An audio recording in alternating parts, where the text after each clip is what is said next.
बड़ी चौंकाने वाली तस्वीर आ रही इमरान हुसैन के सेंट्रल दिल्ली से हम बात करें, बल्ली मारान से जहां हारून यूसुफ की हम बात कर रहे थे। इमरान हुसैन भी यहां पे पीछे चल रहे हैं, ये वजीर भी रहे। मेरा सीधा सीधा देखिए जो आकलन है वो यही है कि जहां पर कांग्रेस और आम आदमी पार्टी दोनों एक दूसरे के खिलाफ लड़ेंगे वह भारतीय जनता पार्टी को कोई भी परेशानी नहीं होगी।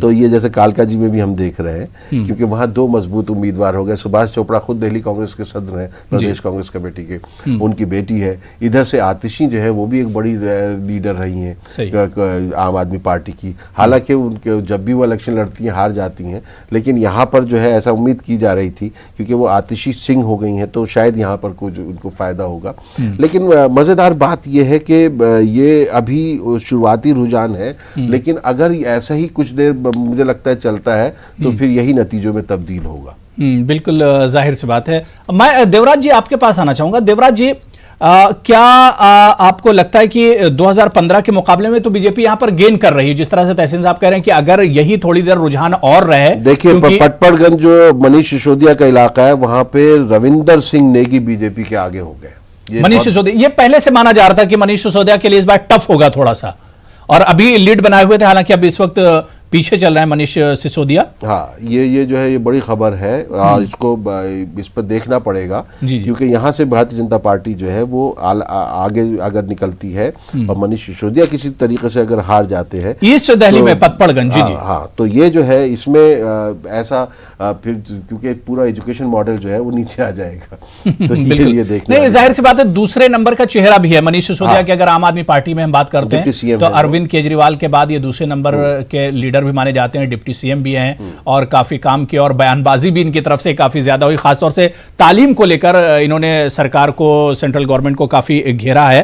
तो मैं देवराज जी आपके पास आना चाहूंगा। जो बड़े बड़े चेहरे हैं देवराज जी, जो रुझान में इस वक्त पीछे चल रहे हैं, आपको क्या लगता है कि जैसे जैसे ये नतीजों का सिलसिला और आगे बढ़ेगा, रुझान का सिलसिला आगे बढ़ेगा, तस्वीर में क्या भी उलटफेर और होगा? मैं पहले ही शुरुआत कह रहा था कि शुरुआती दौर में जो वोटिंग का काउंटिंग होता है वो उन वोटर्स का होता है जो बाहर के वोटर्स होते हैं। तो शुरुआत में पहले से ही देख रहा था कि आम आदमी पार्टी का बहुत शुरुआत स्टार्टिंग जो हुई थी पहली दफे से ही, तो आम आदमी पार्टी का आधार था। इसके साथ ही साथ मुझे अब ये लग रहा है कि जो शाहीन बाग वाला जो मुद्दा है, जो पोलराइज करने के लिए सभी पार्टियां अपने अपने हित में सोच रही थी, तो वोटर जो दिल्ली का है उसने अपना जो वोट है वो उसी बेसिस पर किया है, क्योंकि यहाँ पर ट्रायंगल चुनाव नहीं रहा है।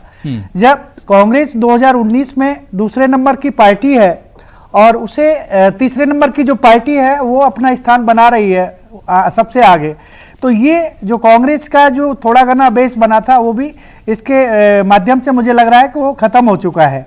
और एग्जिट पोल भी बता रहे थे कि कांग्रेस को कुछ मिलेगा। तो इस चुनाव का जो नतीजा है इसमें अभी तक जो आ रहा है उससे यही दिख रहा है कि जो एक लोकल मुद्दे और जो शाहीन बाग वाला जो पोलराइज करने का पार्टियों का जो इंटरेस्ट रहा उसमें वो सफल हुई है, क्योंकि वो वहां से सभी लोगों को एक ऑक्सीजन के रूप में मिल रही है, मुझे जहां तक लग रहा है। तो पहले जो देखा जा रहा था कि उसमें 2017 का अगर बात करें तो उस समय आम आदमी पार्टी सेकंड नंबर पर रही 2000 लोकल एमसीडी चुनाव में, और 2019 में अगर हम देखते हैं तो वहां पर वो तीसरे नंबर पर चली जाती है। अभी 2020 में अब हम देख रहे हैं कि वो पहले नंबर पर आ जाती है, फर्स्ट पोजीशन पर चल रही है। तो ये जो बदलाव, उतार चढ़ाव हो रहा है, ऐसा नहीं है कि आम आदमी पार्टी के जो आधार था, जो उसकी जो इमेज थी वो आज वैसी बनी हुई है जो पहले से जब अन्ना आंदोलन के दौरान आई थी। उसमें 2014 के बाद जैसे जैसे लोगों को निकाला, जैसे जैसे जो लोग थे, इंटेलेक्चुअल भी लोग थे, मीडिया के भी लोग थे, तो सभी एक नई राजनीति की शुरुआत हुई थी भारत में आम आदमी पार्टी के आने से, और लोकल जो मुद्दे थे उनको फोकस किया जा रहा था। तो ये एक मैं पॉजिटिव संकेत मानता हूं, भारतीय राजनीति में एक बदलाव आया कि राजनीतिक दल उस क्षेत्र में गए जहां लोकल क्षेत्र तक पहुंचाया और उनके मुद्दे वहां पर उठाए जाने लगे। आज हर पार्टी ये सोचने के लिए बाध्य है कि उस क्षेत्र की जनता क्या चाहती है, उस क्षेत्र के लोग किसको चाहते हैं, उसके कैसे चुनाव जीता जा सकता है, और जो मुद्दे हैं उन मुद्दों को फोकस कर रहे हैं। आज जो राजनीति में जो बदलाव आया है इसे मैं एक अच्छाई के रूप में देखता हूं। लेकिन जहां तक जो इमेज की राजनीतिक जो दल हैं, मैं जो विश्वास था वो आम आदमी पार्टी का अब उतना नहीं रहा है, और यही कारण है कि जो 2015 में जो पोजीशन बन रही थी उसमें उसका डेंट लग चुका है, पीछे गिर रही है, पीछे जा रही है। तो बहुत सारे मुद्दे हैं। ठीक है, ओखला की एक बार हम फिर से बात करेंगे जहां से बीजेपी इस वक्त लीड कर रही है, क्योंकि शाहीन बाग इसी असेंबली हलके में आता है और यहां से बीजेपी का लीड करना ये जाहिर सी बात है,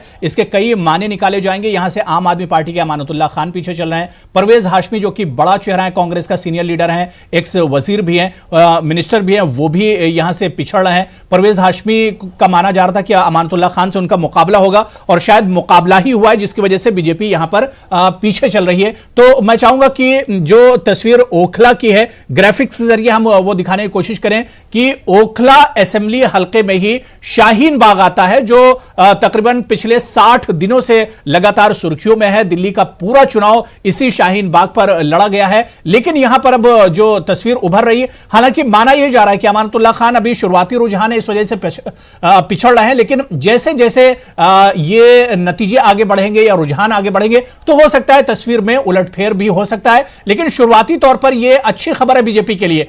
अगर सारी की सारी सीटें बीजेपी हार जाती है और सिर्फ एक ओखला की सीट जीत लेती है तो बीजेपी के पास कहने के लिए बहुत कुछ होगा कि हमने शाहीन बाग की सीट जीती है, हमने ओखला की सीट जीती है। ब्रहाम सिंह जो कि बीजेपी के लीडर हैं, वो लगातार ओखला असेंबली हलके से लीड कर रहे हैं, बढ़त बनाए हुए हैं, और शाहीन बाग एक तरह से यहीं से आता है। तो ऐसे में बीजेपी के लिए यह अच्छी खबर है कि ओखला से लीड कर रहा है। मैं तहसीन साहब ओखला के बारे में आपसे जानना चाहता हूं कि मुस्लिम आबादी यहां पर कितनी है, या जिस तरह से क्या अमानतुल्लाह खान और परवेज हाशमी वाकई में इन दोनों ने चुनाव बहुत अच्छा लड़ा है, जिसकी वजह से बीजेपी को फायदा हो रहा है।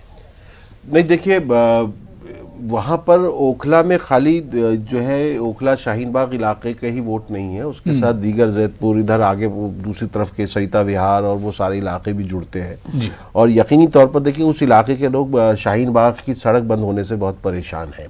जो आदमी 10, 15, 20 मिनट में अपने सरिता विहार से नोएडा चला जाता है, उसको पूरा घूम के जो है या तो NH-24 लेना पड़ता है, उधर से पूरा DND पे भी जाम लग रहा है। तो ये जो है, देखिए मुझे मेरी बात समझ में नहीं आ रही है कि वहाँ पर किस तरीके से, अब जैसे आज रिजल्ट आना था तो कल पार्लियामेंट का जो है मार्च का किसी ने कॉल दे दिया। ये इस तरह की चीज़ें वहाँ पर कौन कर रहा है, किस तरीके से इसको जो है डाइवर्ट करने की कोशिश आ रही है, क्योंकि शाहीन बाग का मुद्दा जो है वो इलेक्शन इशू कभी था ही नहीं। वो किसी और वजह से था, CAA, NPR, NRC के खिलाफ लोग इकट्ठा हुए थे वहाँ पर, जामिया में तशद्दुद हुआ था, उसको लेकर भी थे, जो बर्बरियत कहा जा रहा है वहाँ पर हुई है। तो उसके बाद से उसको किसी ने चुनावी मुद्दा बना दिया और वो जो है वो उसमें वोटों को पोलराइज करने की कोशिश की गई। उस लिहाज से बाकी जगह हो सकता है पोलराइज ना हुआ, लेकिन इस इलाके में हुआ हो। और यहाँ पर जो है परवेज हाशमी को कमज़ोर नहीं समझना चाहिए। परवेज हाशमी बहुत मजबूत लीडर हैं कांग्रेस के और इस इलाके के, और एक मुद्दत से उन्होंने वहाँ उस इलाके की नुमाइंदगी पार्लियामेंट में भी की है। तो मुझे लगता है कि कहीं ना कहीं जो है वो दोनों के वोट जो है आपस में तकसीम हुए होंगे, और इस लिहाज से देखना पड़ेगा कि अभी क्या ओखला और शाहीन बाग की जो है मशीनें वो खुली हैं कि नहीं खुली हैं, वहाँ से जो है वहाँ से काउंटिंग हुई है कि नहीं हुई है, तो वो भी देखने वाली बात है। लेकिन अभी ये तस्वीर बदल भी सकती है, ऐसा महसूस किया जा रहा है। बिल्कुल जाहिर सी बात है कि अभी रुझान है और अभी तो EVM अपना नतीजा बताएंगे धीरे धीरे, और उसके बाद क्या कुछ तस्वीर होगी, फाइनल तस्वीर क्या कुछ होगी वो देखना बहुत अहम होगा। लेकिन बहुत जल्दी हम अपने नाजरीन को दिल्ली के जितने अजला हैं एक एक जिले की तस्वीर भी हम अपने नाजरीन को बताने की कोशिश करेंगे कि 65 सीटों पर कौन कौन कहां से आगे चल रहा है। सबसे पहले सेंट्रल दिल्ली की अगर हम बात करते हैं तो आम आदमी पार्टी सेंट्रल दिल्ली में कुल 7 सीटें आती हैं, जिसमें से आम आदमी पार्टी 5 सीटों पर बढ़त बनाए हुए, बीजेपी 2 सीटों पर बढ़त बनाए हुए है। नई दिल्ली की अगर हम बात करते हैं, न्यू दिल्ली में कुल 6 सीटें आती हैं, जिसमें से आम आदमी पार्टी 5 सीटों पर बढ़त बनाए हुए है और बीजेपी इत्तेहाद 1 सीट पर इस वक्त आगे चल रही है। नॉर्थ ईस्ट दिल्ली की हम बात करें तो यहां पर कुल सीटें 5 हैं, लेकिन यहां पर बीजेपी का दबदबा नजर आ रहा है। बीजेपी इत्तेहाद 3 सीटों पर बढ़त बनाए हुए है और आम आदमी पार्टी 2 सीटों पर बढ़त बनाए हुए है। शाहदरा की अगर हम बात करते हैं तो यहां पर कुल सीटें 5 हैं, जिनमें से आम आदमी पार्टी 4 सीटों पर बढ़त बनाए हुए है और बीजेपी इत्तेहाद 1 सीट पर। साउथ ईस्ट दिल्ली की अगर हम बात करते हैं तो यहां पर कुल सीटें असेंबली की 7 हैं और यहां पर भी बीजेपी का दबदबा थोड़ा सा लग रहा है। बीजेपी 4 सीटों पर आगे है और आम आदमी पार्टी 3 सीटों पर बढ़त बनाए हुए है। वेस्ट दिल्ली की अगर हम बात करते हैं तो यहां पर कुल सीटें 5 हैं, जिनमें से बीजेपी 3 सीटों पर आगे चल रही है, आम आदमी पार्टी 2 सीटों पर बढ़त बनाए हुए है। ईस्ट दिल्ली की अगर हम बात करते हैं तो यहां पर कुल सीटें 6 हैं, आम आदमी पार्टी 5 सीटों पर बढ़त बनाए हुए है, आगे चल रही है। बीजेपी 1 सीट पर आगे है। 214 वोट से अभी आगे चल रहे हैं बीजेपी के जो कैंडिडेट हैं ओखला से। अभी जो है मतलब जो मेरे पास ये 9-20 की खबर है, जिसमें आम आदमी पार्टी को 3075 वोट मिले हैं और बीजेपी को 3282 वोट मिले हैं। तो उस लिहाज से ये अभी बहुत ही शुरुआती रुझान है। नहीं, बिल्कुल जाहिर सी बात है कि 200-250 का अगर फासला है तो ये बहुत बड़ा फासला नहीं, यानी आगे चलकर उलटफेर इसमें एक तरह से देखने को मिलेगा। तो लगातार हमारी नजर इसी पर बनी हुई है। मैं देवराज जी आपके पास आना चाहूंगा।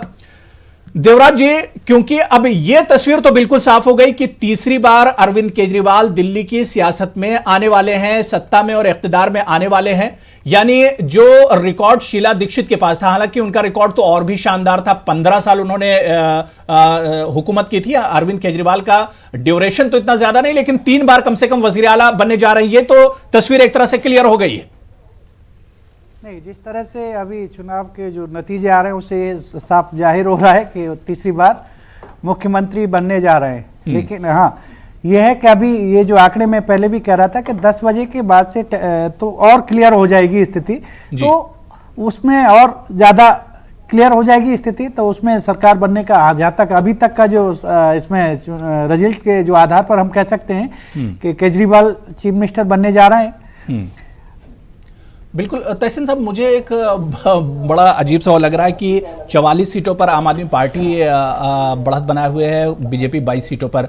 मैं सिर्फ ये समझना चाह रहा हूं कि अगर यहां पर कोई तीसरी पार्टी होती और अच्छी पोजीशन में होती तो बीजेपी यहां भी काम कर देती, जिस तरह से हरियाणा में हमने देखा। नहीं, देखिए उनको लगा यही था, जब कांग्रेस ने अपने कैंडिडेट्स का ऐलान किया तो उनको लगा कि कांग्रेस जो है अगर करेगी तो हम इसमें फिर ये दोनों पार्टीज, और सीधी सी बात है, अगर आप 2019 के लोकसभा इंतखाबात देखें तो उसमें साफ है कि बीजेपी जितने परसेंटेज वोट लेकर आई है 56 के करीब, तो और उसके बाद जो है ये कांग्रेस के 22%, 23% है, तो ये आम आदमी पार्टी 70%। तो लगता है कि अगर ये आपस में टकरा जाते हैं तो फिर हमारे लिए मुश्किल ही नहीं है।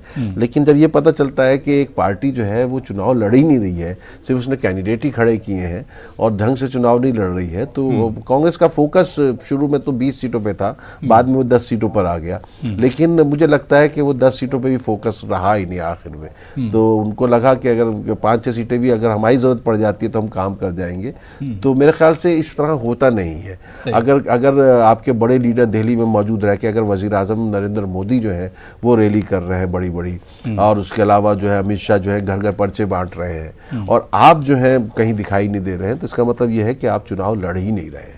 और मेरे ख्याल से कांग्रेस ने एक सोची समझी स्ट्रेटजी के तहत जो है ऐसा किया। उनका ये लायामल जो है बीजेपी को रोकने में कामयाब हुआ है, लेकिन कांग्रेस दोबारा जिंदा करने में उनको कितनी मेहनत करनी पड़ेगी ये उनको सोचना होगा।